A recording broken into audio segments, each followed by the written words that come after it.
नमस्कार दोस्तों, मैं डॉक्टर पवन धनगर, पाइल्स रोग विशेषज्ञ, सुख साधना पाइल्स केयर सेंटर, सुजालपुर मंडी।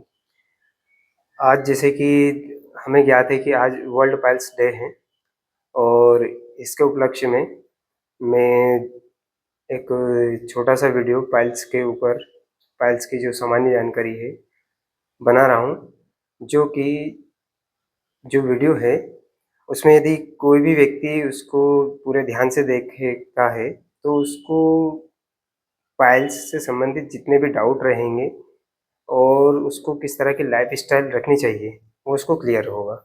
जैसे कि हम आते हैं आज जैसे कि वर्ल्ड पाइल्स डे मनाया जा रहा है, तो ये कोई सा भी दिन जो होता है किसी एक बीमारी के लिए क्यों मनाया जाता है?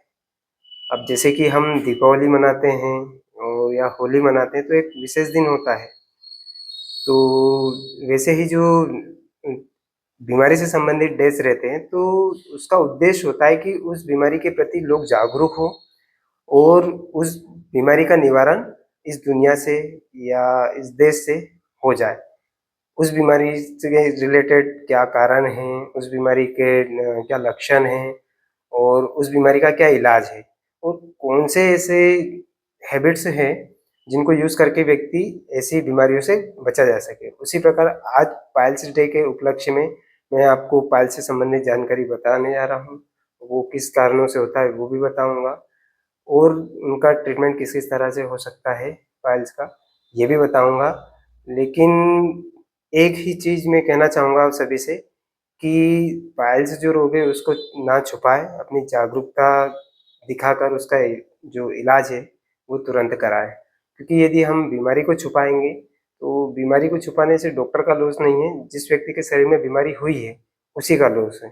मैं ज़्यादा समय ना लेकर सीधे बीमारी पर आता हूँ कि जैसे पाइल्स, पाइल्स क्या होता है? तो जो पाइल्स है, पाइल्स को हिंदी में लोग बवासीर भी कहते हैं, मस्सा भी कहते हैं और हेमरोइड्स भी कहा जाता है। तो हेमरोइड्स मतलब होता है, ये 2 वर्ड से मिलकर बना होता है, हिम प्लस रोइड। हिम मतलब होता है ब्लड और रोइड मतलब ओज़िंग, कि लैट्रिन के रास्ते से किसी भी तरह से ब्लीडिंग होना, जो कि ब्राइट रेड कलर का ब्लड आएगा और वो पाइल्स के कारण ही होता है और उसी को ही हेमरोइड्स बोलते हैं। और पाइल्स पाइला वर्ड से डिराइव्ड हुआ है, जिसका मतलब होता है बॉल लाइक स्ट्रक्चर, जो कि गोलाई से संबंधित है। जो पाइल्स होते हैं, उनका जो कारण होता है, कई कारणों के कारण पाइल्स होते हैं। जैसे कि आचार्य जो हैं, आचार्यों ने बोला है, जो प्राचीन शास्त्र है उनमें आचार्यों ने पाइल्स को अर्श भी बोला है। अर्श का जो मतलब होता है वो होता है अरिवत प्राणान शृणाति इति अर्षा, मतलब जो हमारे शरीर को शत्रु के समान नुकसान पहुँचाए, उसी को अर्श कहते हैं, उसी को पाइल्स कहते हैं, उसी को मस्सा कहते हैं, उसी को ही बवासीर कहते हैं। और जो रक्त धातु है, रक्त धातु पे ही हमारे जो जीवन है उसका आधार है और पाइल्स में शरीर से जो रक्त धातु है उसका स्त्रावण होता है, वो शरीर से बाहर निकलता है और रक्त की कमी से व्यक्ति एनीमिक भी हो जाता है या उसका जो जीवन रहता है वो संकट में हो सकता है और यहाँ तक कि मृत्यु भी हो सकती है। पाइल्स का कारण, पाइल्स के बहुत सारे कारण होते हैं, जैसे कि सबसे पहला कारण है जो बोला है आचार्यों ने, सर्वे रोगापि जायन्ते मंदाग्नौ, मतलब इसका मतलब यह है कि जितने भी उदर से संबंधित विकार होते हैं वो मंदाग्नि मतलब जो हमारी जठराग्नि है उसके मंद होने के कारण होते हैं। और जो और भी जो सेकेंडरी कारण हैं या द्वितीयक कारण हैं पाइल्स के, वो इस प्रकार हैं कि व्यक्ति का जो डाइट है उसमें फाइबर युक्त आहार की कमी है, स्निग्ध आहार की कमी है, व्यक्ति दिन भर कंप्यूटर पे बैठा है या फिर लॉन्ग सिटिंग जॉब कर रहा है, जैसे कि ड्राइवर हो गए हैं, ट्रक के ड्राइवर, बस के ड्राइवर, जो लंबे टाइम तक बैठे रहते हैं और जिनको लंबे समय तक कॉन्स्टिपेशन रहता है, उनको पाइल्स होता है। पाइल आजकल जो लोग हैं फल-फ्रूट ज़्यादा खाना पसंद नहीं करते हैं, फ़ास्ट फूड ज़्यादा खाते हैं, हेवी डाइट ज़्यादा लेते हैं, इज़िली डाइजेस्टेबल डाइट नहीं लेते हैं और जो उनकी दिनचर्या है, वो एक नियमित दिनचर्या ना होकर आज के समय में अनियमित हो गई। तो उन सभी कारणों के कारण कहीं न कहीं पाइल्स होता है। और यदि किसी भी व्यक्ति को लंबे टाइम से कॉन्स्टिपेशन है, लंबे टाइम से वो लैट्रिन में आधा घंटा, 1 घंटा या वहीं शौचालय के लिए गया है लेकिन वहीं पे बैठ के मोबाइल चला रहा है और स्ट्रेनिंग कर रहा है। स्ट्रेनिंग मतलब होता है ताकत लगाना। यदि बैठे-बैठे ताकत लगाया जा रहा है तो भी उसको पाइल्स हो सकता है। अब हम आते हैं कि जो पाइल्स हैं उसके कितने प्रकार होते हैं। तो सामान्यतः पाइल्स के 2 प्रकार होते हैं। एक होता है एक्सटर्नल पाइल्स और एक होता है इंटरनल पाइल्स। इसके अलावा और भी पाइल्स होते हैं जैसे कि थ्रोम्बोज्ड पाइल्स होते हैं। थ्रोम्बोज्ड मतलब होता है कि जो पाइल मास होता है उसके ऊपर जो ब्लड म्यूकस मेम्ब्रेन होती है, वो जो म्यूकस मेम्ब्रेन रहती है वो फट जाती है जिसके कारण वहाँ पे ब्लीडिंग होती है और वहाँ पे ब्लड का थक्का जम जाता है, उसको थ्रोम्बोस पाइल्स कहते हैं। एक आपका प्रोलेप्स पाइल्स होता है जो कि अंदर से बाहर की ओर आता है। और जो पाइल्स के इतने सारे टाइप बताए गए हैं, इन्हीं को आचार्य ने प्राचीन शास्त्रों में शुष्क अर्श और आर्द्र अर्श करके बोला है।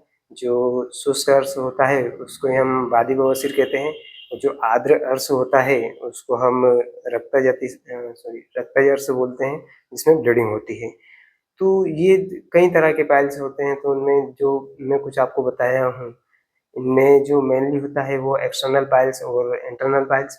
तो जो एक्सटर्नल पाइल्स होता है वो आपकी जो एनल कैनाल होती है, एनल कैनाल में 1/3 में डेंटेड लाइन होता है। डेंटेड लाइन से यदि नीचे म्यूकोक्यूटेनियस जंक्शन पे या एक्सटर्नल एनल ओपनिंग के पास किसी भी तरह की कोई भी गठान है जो कि स्किन से कवर्ड है, वो एक्सटर्नल पाइल्स कहलाती है।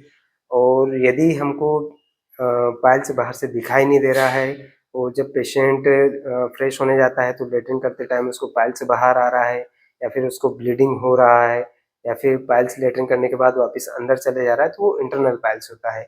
एक्सटर्नल पाइल्स के किसी तरह का कोई वर्गीकरण नहीं है, बट जो इंटरनल पाइल्स होता है उसका डिवाइडेशन उसकी लक्षणों के आधार पर किया जाता है। जो फर्स्ट डिग्री पाइल्स होता है इंटरनल पाइल्स, उसमें फर्स्ट डिग्री में केवल जो पाइल मास रहता है वो बनता नहीं है, केवल रोगी को ब्लीडिंग होता है। वो केवल एक ही लक्षण लेके आता है कि मेरे को ब्लीडिंग हुआ है। और जो सेकंड डिग्री होता है, सेकंड डिग्री में जो रोगी होता है वो ब्लीडिंग आता है, उसको ब्लीडिंग के साथ पाइल मास लैट्रिन के रास्ते के बाहर आता है जब वो फ्रेश होने जाता है तब। और जब वो फ्रेश होके जैसे ही ऊपर उठता है तो वो पाइल मास ऑटोमेटिक अंदर चला जाता है। लेकिन थर्ड डिग्री में क्या होता है कि ब्लीडिंग भी होता है, पाइल मास बाहर आता है लैट्रिन करते टाइम और वो फिर अंदर ऑटोमेटिक नहीं आता है। थर्ड डिग्री में उसको फिंगर से अंदर डालना पड़ता है। रोगी बोलता है कि हम जैसे हाथ में पानी लेते हैं धुलने के लिए, तो वैसे ही वो पाइल्स अंदर चला जाता है। और जो फोर्थ डिग्री होता है, फोर्थ डिग्री आपने आपका जो पाइल्स होता है उसके लक्षण में मेन यही होता है कि उसको यदि हम अंदर कितना भी डिजिटली या मैनुअली पुश करें वो अंदर नहीं जाता है, बाहर ही रह जाता है। अब आते हैं कि जो पाइल्स हैं प्राइमरी पाइल्स और सेकेंडरी पाइल्स भी होते हैं। प्राइमरी पाइल्स है उनको बोला जाता है कि जो आपका एनल लुमेन होता है उसमें 3, 7 और 11 ओ क्लॉक पोजिशन में जो पाइल्स होते हैं उनको प्राइमरी पाइल्स बोलते हैं। 3, 7, 11 ओ क्लॉक पोजिशन के अलावा भी यदि कोई पाइल्स होता है तो उसको सेकेंडरी पाइल्स बोलते हैं। और जनरली 1 और 5 ओ क्लॉक पोजिशन में भी सेकेंडरी पाइल्स पाए जाते हैं। इसके अलावा हम आते हैं कि पाइल्स के क्या क्या लक्षण होते हैं। तो पाइल्स के लक्षणों में हम देखते हैं कि जो एक्सटर्नल पाइल्स होता है वो एक्सटर्नल पाइल्स में किसी तरह का ब्लीडिंग नहीं होता है, लेकिन उसमें यदि किसी तरह का टियर है या स्ट्रॉन्गुलेटेड हो गया या हेमेटोमा बन गया, बस्ट हुआ तो उसमें पेन होगा। और इसके बाद में अनकम्फर्टेबल पेशेंट को फ़ील होगा। और यदि पेशेंट लंबे लॉन्ग ड्राइव कर रहा है, बाइक पे बैठा है तो उसको ड्राइव करने में भी अनईज़ीनेस लगेगा। और जो इंटरनल पाइल्स होता है उसका ब्लीडिंग मेन सिम्पटम होता है, क्योंकि उसका कार्डिनल साइन होता है कि इसमें ब्लीडिंग हो रहा है। और ब्लीडिंग हो रहा है तो इसका मतलब यही नहीं होता है कि उसको पाइल्स है। ब्लीडिंग में जो होने के लक्षण हैं, लैट्रिन के रास्ते से यदि ब्लड जा रहा है तो वो बहुत सारी बीमारियों के कारण उसको ब्लीडिंग हो सकती है। हो सकता है उसको कार्सिनोमा ऑफ रेक्टम हो या फिर लैट्रिन के रास्ते में कैंसर हुआ है या फिर आपका अल्सरेटिव कोलाइटिस हो सकता है, क्रोन्स डिसीज़ होता है हो सकता है, इंटरनल पाइल मास हो सकता है, पॉलिप हो सकता है या पेपिला हो सकता है, ये लक्षण होते हैं। इसके अलावा जो इंटरनल पाइल्स होता है उसमें ब्लीडिंग पेनलेस ब्लीडिंग होता है, तो पेशेंट को पेन नहीं होता है तो उसको पता नहीं चलता है और वो भी इग्नोर करता है। लेकिन ये एक खतरनाक लक्षण है। यदि आपको बहुत ज़्यादा सीवियर ब्लीडिंग हो रहा है तो आपको तुरंत अपने डॉक्टर के पास जाना चाहिए और उसका प्रॉपर ट्रीटमेंट, जो भी सर्जिकल या मेडिसिनल जो भी ट्रीटमेंट है, वो आपको अपने कंसल्टेंट से मिलकर लेना चाहिए। इसके अलावा जो इंटरनल पाइल्स होता है, उसमें यदि स्ट्रैंगुलेशन है या फिर थ्रोम्बोज़्ड है, तो उसमें सीवियर पेन हो सकता है, अन्यथा इंटरनल पाइल्स में पेन नहीं होता है। इसके बाद जो इंटरनल पाइल्स होता है, उससे म्यूकस सीक्रेट होता है, अर्थात मतलब वहाँ से वाटरी डिस्चार्ज होता है, जिसके कारण पेशेंट को प्रूराइटस एनाई होता है। प्रूराइटस एनाई मतलब लैट्रिन के रास्ते में उसको बहुत तेज़ खुजली होती है। और स्ट्रैंगुलेशन है, उसी के कारण यदि उसको सेकेंडरी फिशर हुआ है, तो फिशर में बर्निंग सेंसेशन, बहुत तेज़ जलन और बहुत तेज़ दर्द भी हो सकता है। और जो इंटरनल पाइल से यदि वो प्रोलैप्स हुआ है, बाहर आया है और उसमें पेशेंट के अंडरगारमेंट्स के कारण अल्सरेशन हो रहा है, तो भी पेशेंट को बहुत ज़्यादा पेन हो सकता है, वहाँ पे पस फॉर्मेशन हो सकता है। ये पाइल्स के लक्षण हो गए। इसके बाद में प्रश्न आता है कि यदि किसी को पाइल्स के लक्षण हैं, तो वो कहाँ जाए, किन डॉक्टर के पास जाए और क्या-क्या जाँच कराएँ? तो जो पाइल्स रोग विशेषज्ञ होते हैं, जिनको किसी तरह से पाइल्स का नॉलेज है हर तरह से, उन डॉक्टर के पास आप यदि जाएँगे तो आपकी बीमारी का एक सटीक डायग्नोसिस होगा, सटीक बीमारी की आपको जानकारी होगी। और यदि किसी भी डॉक्टर यदि बीमारी को बहुत अच्छे से जान लेता है, तो वो उसका इलाज भी बहुत अच्छे से कर पाता है। तो पाइल्स में जो जाँच होती है, पहले तो इंस्पेक्शन करते हैं, मतलब बाहर से देखते हैं, उसके बाद में एंडोस्कोपी होता है, प्रोक्टोस्कोपी होता है, सिग्मोइडोस्कोपी होता है। और पीआर पर डिजिटल भी एग्ज़ामिनेशन किया जाता है। जो इंटरनल फाइल्स होते हैं, वो पर डिजिटल एग्ज़ामिनेशन में नहीं फ़ील होते हैं। इसके अलावा और भी जो डॉक्टर रहते हैं, वो अपने हिसाब से उनका जाँच करवा सकते हैं।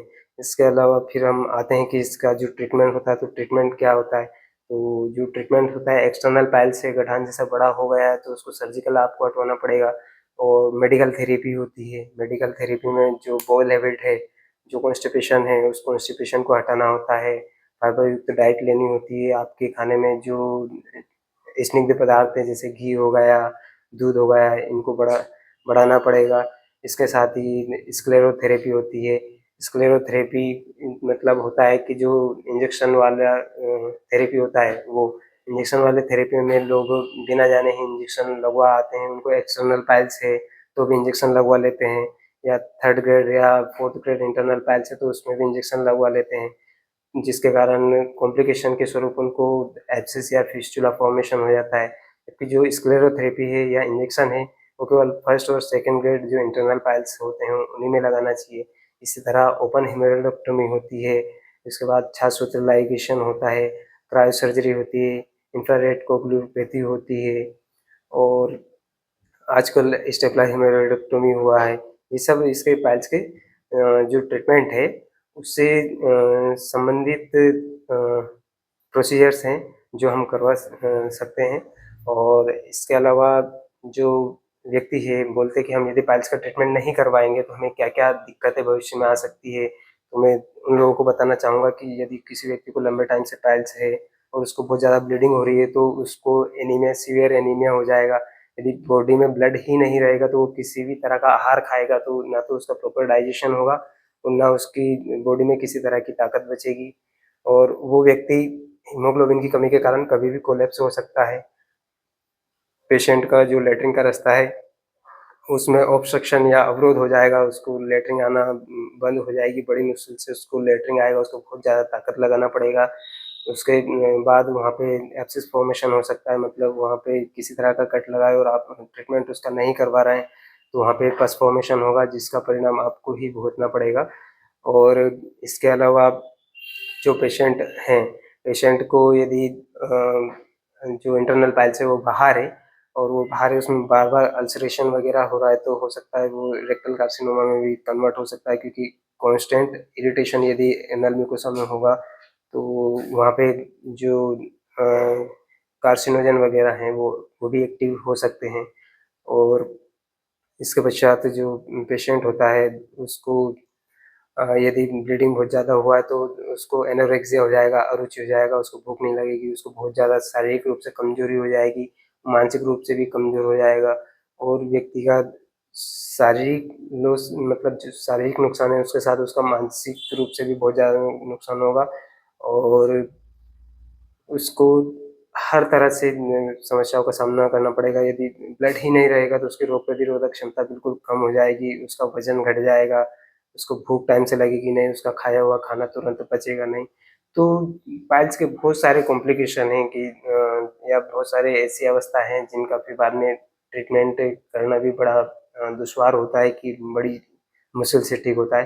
तो इसलिए मैं पाइल्स डे पे सभी रोगियों से यही कहना चाहूँगा कि पाइल्स से संबंधित या फिस्टुला से संबंधित या एनोरेक्टल संबंधित लैट्रिन के रास्ते से संबंधित किसी भी तरह की कोई भी समस्या है, तो तुरंत आप अपने नज़दीकी डॉक्टर के पास जाएँ, उनसे उचित परामर्श लें और अपनी बीमारी का सही निदान करवाएँ और उसका सही इलाज करवाएँ, तो ही आप जो पाइल्स है या बवासीर जैसी बीमारी है, इससे आप छुटकारा पा पाएँगे, वरना अन्यथा आपका शरीर आपको ही भुगतना पड़ेगा और इसके लिए आप खुद ही ज़िम्मेदार रहेंगे। और जो पाइल्स है, पाइल्स को अच्छा जो महर्षि लोग हैं, उन्होंने अष्टमहागध में गिना है। अष्टमहागध मतलब ऐसा महागध जिसके कारण आपका प्राणों का नाश भी हो सकता है। इसलिए जो पाइल्स है, उस बीमारी को हल्के में हमें नहीं लेना चाहिए, उचित समय पर उसका उचित ट्रीटमेंट करवाना चाहिए।